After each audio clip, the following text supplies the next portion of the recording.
Hai sahabat Kompas, bertemu lagi bersama kami di sini di dalam seri pembinaan Kompas Iman, konten pembinaan Hosana dengan topik kejahatan. Bersama dengan saya di sini Joni, saya Joyce, dan saya Deborah Stefani.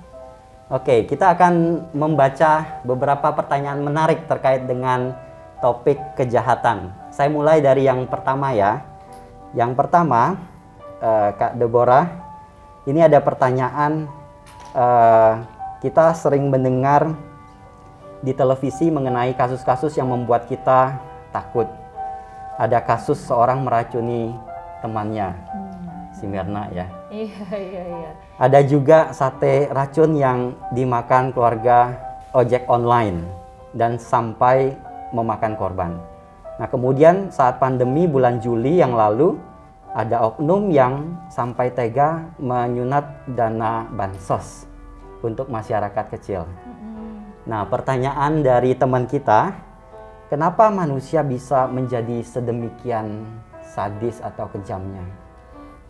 Iya.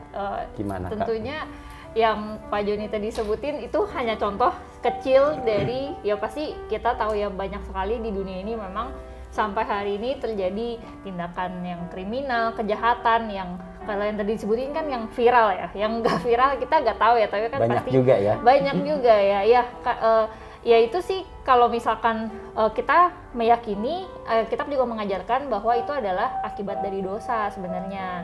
Jadi ketika Adam dan Hawa jatuh ke dalam dosa, itu juga mengakibatkan seluruh tatanan dunia ini, ciptaan Tuhan itu dirusak oleh dosa, termasuk juga dengan hati manusia. Nah kan memang ketika manusia jatuh di dalam dosa kan mengalami keterpisahan dengan Allah ya, sang sumber kebaikan itu, dan juga manusia yang tadinya adalah gambar Allah itu gambar Allahnya tuh jadi rusak ya karena keberdosaan itu. Nah sehingga ya manusia pada hari ini memang pada dasarnya hati manusia itu tuh bersifat tidak baik gitu, tidak sesuai dengan sifat-sifatnya Allah, sehingga manusia bisa menjadi sekejam itu. Nah, jadi kalau misalkan kita melihat, kita bisa juga baca di dalam contohnya kitab Yakobus itu menceritakan bahwa manusia itu punya desire ya, keinginan di dalam hatinya tuh memang keinginan yang jahat gitu, yang sinful. Jadi kayak sinful desire.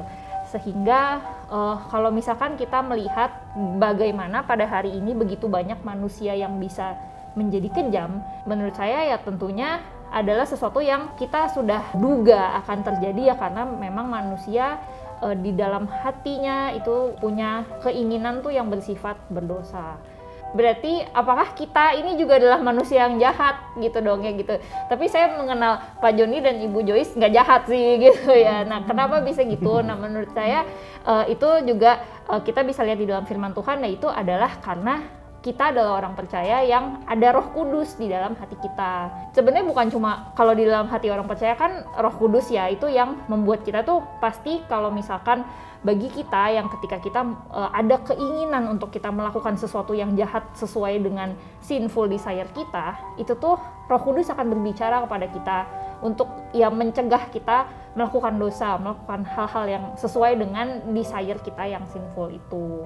Nah, bagi orang yang tidak percaya itu memang ada hati nurani yang mencegah manusia untuk berdosa lebih jauh. Cuma ya memang itu manusia kan dikasih free will ya sama Tuhan, sehingga apa yang akhirnya terjadi dan ia lakukan itu juga tentunya memang sesuai dengan keinginan hatinya. Ya kalau misalkan dia lebih mendengarkan atau ingin memuaskan desire-nya yang sinful itu, tentunya akan menjadi sebuah perbuatan jahat. Dan itu bisa bertumbuh semakin jahat gitu ya Kak? Mungkin gini ya, kalau misalkan hati nurani itu ya pada akhirnya kita akan dengar, istilahnya kita kalau misalkan menggunakan bahasa mendengarkan ya, kalau misalkan kita mengabaikan ya lama-lama itu akan menjadi kita abaikan dan semakin terbiasa untuk berbuat jahat seperti itu juga. Ya kita menggambarkan dosa itu kan sebagai sesuatu yang merusak dan kemudian membuahkan maut gitu. Jadi memang ya terjadi apa ya, kayak tingkatan makin lama makin jahat seperti itu. Jadi karena kadang-kadang kita ngelihat kayak nggak masuk akal gitu ya, apakah sejahat itu manusia gitu ya. Ternyata dia bertumbuh dan bertumbuh juga ya ketika kita abaikannya. Iya, bisa jadi memang ya semakin lama semakin diabaikan, dan semakin lama bisa jadi kayak orang tuh mungkin semakin mati rasa kali ya. Biasa. Mungkin kalau dalam kasus korupsi gitu ya, pertama kali melakukan korupsi mungkin dananya nggak seberapa, tapi wah berhasil nih melakukan korupsi ya. Makin lama makin banyak yang dikorupsi, makin banyak, dan akhirnya ya tentunya semakin kerugian yang mereka hasilkan kepada orang banyak itu jadi semakin banyak gitu. Kak Deborah, ternyata ya manusia itu kok kejahatannya bisa menular gitu, bukan hanya dia sendiri, tapi ternyata suku bangsa, bahkan satu bangsa itu bisa jahat gitu sama-sama, seperti misalnya Hitler membunuh banyak orang Yahudi, atau misalnya kayak bangsa Belanda yang menjajah kita, atau bangsa Jepang. Apakah Alkitab ada solusi atau membicarakan tentang kejahatan itu? Iya, kejahatan yang memang dilakukan oleh banyak orang bersama-sama gitu ya, kayak tadi kan penjajahan, atau mungkin juga pada saat hari ini gitu ya, di tahun 2001 kita melihat ya ada kelompok-kelompok tertentu yang menjarah, menjajah gitu ya, terus itu menggunakan senjata api. Nah itu ya kalau misalkan kita melihat tentunya itu tidak sesuai dengan yang Alkitab ajarkan gitu kan. Yang Tuhan Yesus ajarkan kan justru adalah mengasihi musuh kita dan berdoa bagi orang yang menganiaya kita. Ya tentunya jika semua orang di dunia ini memang melakukan seperti itu, ya tentunya tidak akan terjadi kejahatan-kejahatan seperti yang tadi dijelaskan oleh Ibu Joyce. Bagaimana orang tuh bisa sangat jahat kepada orang lain ya. Contohnya penjajahan, saya yakin itu adalah tindakan yang menyiksa orang lain. Dan kalau satu negara dijajah itu kan pasti tidak secara sukarela ya, pasti kan secara dipaksa. Berarti ada satu tindakan untuk menekan orang lain untuk berada di bawah si penjajah tersebut. Jadi misalkan kita sendiri nih, kita adalah orang yang mau menjajah, kita mau menekan orang itu supaya berada di bawah kuasa kita. Nah itu kan tentunya tidak sesuai dengan hukum kasih yang diberikan Allah gitu, bahwa mereka harus mengasihi sesama manusia seperti diri mereka sendiri. Pasti itu ya satu hal dasar yang di dalam Alkitab, yang sebenarnya jika hal itu memang dimengerti dan diterapkan oleh banyak orang ataupun orang-orang di dunia ini, itu bisa jadi akan ya mencegah terjadinya ada kejahatan-kejahatan seperti itu yang menjajah daerah tertentu ataupun juga menyiksa kelompok-kelompok orang tertentu. Nah, cuma memang ya kita tahu ya bagaimana ya orang-orang tersebut tentunya tidak mempraktekkan apa yang diajarkan Alkitab, sehingga pada hari ini kita melihat banyak tindakan diskriminasi, juga tindakan penganiayaan kepada orang-orang dari kelompok lain ya. Contohnya yang berbeda sukunya dianiaya, ataupun juga berbeda ras, itu tuh juga mengalami penganiayaan seperti itu. Wah, sifatnya sudah lebih komunal ya. Iya, jadi ya memang mungkin juga kena ya, kalau bahas tentang menularnya itu ya, yaitu karena sebenarnya memang semua manusia itu kan keinginan hatinya adalah melakukan hal yang jahat yang tidak sesuai dengan Tuhan. Nah makanya mungkin ketika ada satu yang menggerakkan gitu ya, mungkin kalau tadi contohnya adalah satu pemimpin gitu, nah ketika dia menggerakkan orang-orang, nah orang-orang tuh kemudian jadi terpancing atau wah ya bener juga nih, kita bisa nih menindas orang-orang dari suku bangsa lain, nah seperti itu. Itu memang pada dasarnya ya karena keberdosaan manusia sih, sehingga keinginan hatinya adalah melakukan yang jahat. Ya, jangan-jangan korupsi di negara kita juga sudah komunal ya, bersama-sama ya, gitu ya, betul. Dikerjakan. Ada kerjasama gitu Pak Joni. Oke. Ada pertanyaan yang menarik lagi Kak Deborah. Ada perkataan yang sering diucapkan orang jahat itu susah matinya, benar nggak ya? Dalam Alkitab katanya pertanyaan yang sama juga muncul. Kenapa orang berdosa umurnya lebih panjang dan nampak hidupnya lebih bahagia? Bagaimana kita harus memahami isu yang seperti ini? Benar nggak ya Kak? Iya, ya kadang-kadang kita suka menjumpai fenomena-fenomena gitu kan ya, kayak ya orang jahat, ataupun kita mungkin juga bisa kalau orang yang kita kenal dengan baik, dia juga orangnya punya hati yang baik, tahu-tahu kan dipanggil Tuhan, kita kan juga kayak wah ya ampun, padahal orangnya baik tapi kok meninggalnya cepat banget, kita juga bisa mikir kayak gitu kan, sementara nih ada orang jahat kok nggak mati-mati ya gitu ya. Nah ya itu juga sebenarnya ya tadi kayak Pak Joni bilang kan itu disebutkan di dalam kitab-kitab yang ada di Mazmur ya, kitab Mazmur. Jadi itu banyak syair-syair di dalam Mazmur itu kan yang khususnya yang Mazmur ratapan. Kan ketika penulis Mazmur itu kayak mengalami penindasan seperti Raja Daud yang sedang dikejar-kejar oleh Raja Saul, waktu itu dia merasakan satu tekanan dari orang fasik yang justru kok orang fasik malah berjaya, orang fasik malah yang seperti berkuasa, dan kemudian kita yang melakukan hal yang benar ini justru tertindas kayak gitu. Nah ya tentunya kalau misalkan tadi balik lagi yang pertama kita melihat memang hal itu adalah akibat dosa yang sudah merusak dunia ini, sehingga orang-orang yang jahat itu tuh justru punya tempat yang lebih baik di dunia ini. Maksudnya gini ya, kalau misalkan kita hidup sebagai orang Kristen di dunia ini, kan kita diperintahkan oleh Tuhan untuk menjalani cara hidup yang tentunya tidak sama dengan dunia ini. Kan janganlah kamu menjadi serupa dengan dunia ini. Nah ketika kita hidup di dunia ini, tapi kita nggak boleh hidup serupa dengan dunia ini, bukankah hal itu jadi hal yang lebih sulit? Ya gak sih? Dan kalau kita hidup serupa dengan dunia ini, bukankah itu justru lebih mudah gitu ya? Kalau contohnya mungkin di dalam kehidupan orang bisnis gitu ya, misalkan para pebisnis.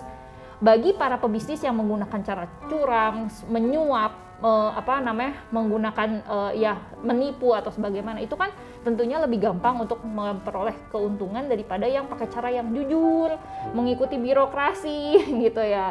Ataupun juga buat pelajar-pelajar lebih mudah untuk memperoleh nilai bagus di ulangan dengan mencontek daripada belajar sungguh-sungguh kan gitu ya. Mungkin ya murid-murid Pak Joni gitu kan juga pasti iya ya kalau suka belajar ya bagus-bagus lah gitu kan. Cuma ya itu orang-orang yang udah nyari cara singkat gitu ya dengan cara mencontek. Nah itu kan punya istilahnya ya penderitaan atau kesusahannya tidak lebih susah daripada orang yang benar-benar belajar. Nah itu ya, jadi makanya kenapa banyak ungkapan yang sampai kita bilang tuh ya kalau orang yang benar itu justru kayak hidupnya lebih menderita, lebih susah kayak gitu. Nah tapi sebenarnya kalau misalkan menurut saya kalau masalah matinya kapan itu sih emang nggak ada hubungannya dengan apa yang dia lakukan sih gitu ya.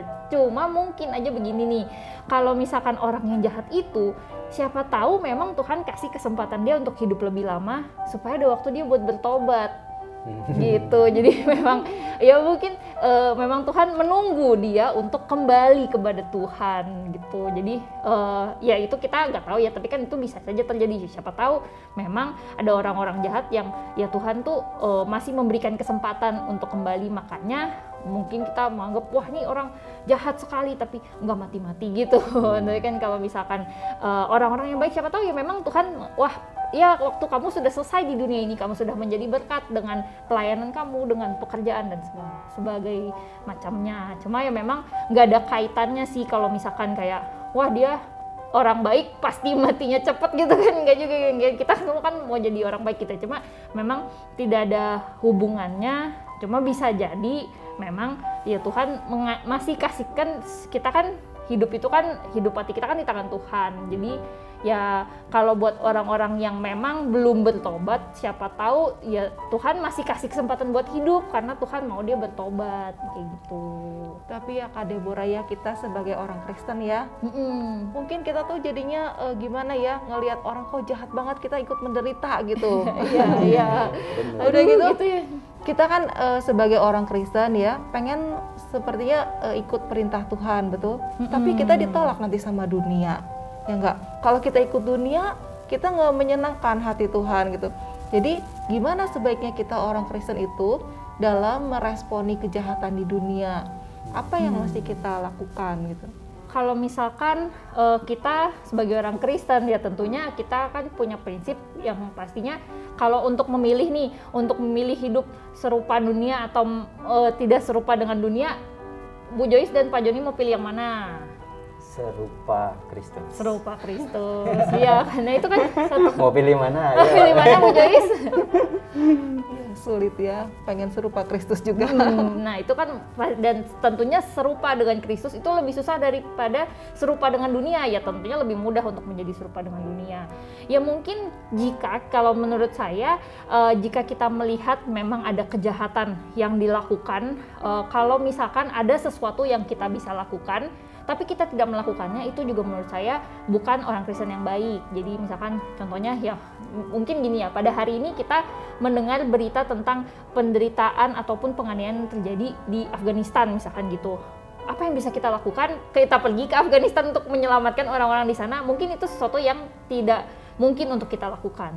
Tapi jika dengan dunia sekitar kita ada yang bisa kita lakukan, mungkin ada orang yang sedang melakukan dosa yang kita tahu, ada teman kita atau mungkin keluarga kita atau saudara kita. Nah, jika kita bisa melakukan sesuatu, ya tentunya kita meresponsnya dengan kita membantu untuk mencegah ataupun juga menasehati, dan juga kita ya membantu mereka untuk tidak melakukan kejahatan itu. Misalkan ya ada yang melakukan kejahatan yang kita tahu, ya kita bisa menasehati, dan kita juga tentunya bisa mendoakan. Seperti juga yang kita dengar di Afghanistan yang jauh di sana, apa yang kita bisa lakukan, mungkin kita tidak bisa menyelamatkan mereka, tapi kita bisa membawa mereka di dalam doa kita. Jadi tentunya respons kita adalah tidak tinggal diam, dan kita melihat apa yang bisa kita lakukan. Jika memang itu terjadi di dalam ranah yang kita bisa melakukan sesuatu, itu kita juga bisa melakukan gitu. Jadi tentunya itu adalah butuh satu keberanian ya untuk melakukan tindakan nyata. Mungkin menegur orang yang bersalah itu ada banyak resikonya, resiko dimusuhin gitu ya, resiko mungkin juga nggak didengerin gitu ya. Tapi tentunya jika ada yang bisa kita lakukan untuk menasehati atau mencegah dia melakukan kejahatan, kita perlu untuk melakukannya. Dan tentunya juga yang pasti selalu bisa kita lakukan kan adalah ya berdoa untuk orang itu agar ya mungkin dia yang melakukan kejahatan ya bisa kembali kepada Tuhan, bertobat, dan tidak melakukan lagi kejahatan yang dia lakukan. Wah, menarik sekali ya. Wah, ini ya topiknya seru sih, dan ya sangat luas ya, kita bisa lihat banyak sekali contoh-contoh dan di mana-mana terjadi. Betul, ternyata kejahatan itu di mana-mana ya, dari rumah sampai ke seluruh dunia ya. Iya, betul. Ya demikianlah Kompas Iman kali ini dengan tema kejahatan. Kami mengajak sahabat-sahabat sekalian untuk bersama dengan kami di Kompas yang selanjutnya. Jika saudara merasa diberkati, silakan membagikan link ini kepada yang lain. Sampai jumpa.